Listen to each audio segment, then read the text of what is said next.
حضور کے چچا حضرت عباس، ان سے پوچھا گیا نا کہ آپ بڑے ہیں یا حضور بڑے ہیں؟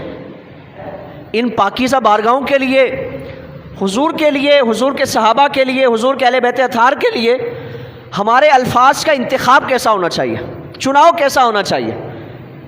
ہماری اوقات، ہماری زبان، ہمارے الفاظ اس قابل ہے کہ ہم ان پاک بارگاہوں کے لیے کلام کر سکیں؟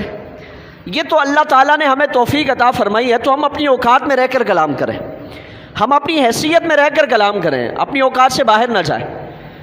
حضرت عباس حضور کے چچا، حضور کے پیارے چچا، پوچھا جاتا ہے کہ بتائیں آپ بڑے ہیں یا حضور بڑے ہیں؟ آپ نے فرمایا کہ بڑے تو حضور ہی ہیں، بڑے تو حضور ہیں، پیدا پہلے میں ہو گیا تھا، دنیا میں پہلے میں آیا ہوں، بڑے میرے آقا ہیں، یعنی حضور بڑے ہیں، حضور سے اس کائنات میں بڑا کوئی نہیں ہے۔ بعد از خدا بزرگ تو ہی قصہ مختصر، یا رسول اللہ ہمارا عقیدہ یہ ہے کہ اگر اللہ کے بعد اس کائنات میں کوئی بڑا ہے تو یا رسول اللہ آپ بڑے ہیں، بعد از خدا بزرگ تو ہی قصہ مختصر۔ اور کسی اردو کے شاعر نے کہا نا کہ ہم نے اپنے بڑوں سے سنا ہے، صرف اللہ ہی ان سے بڑا ہے۔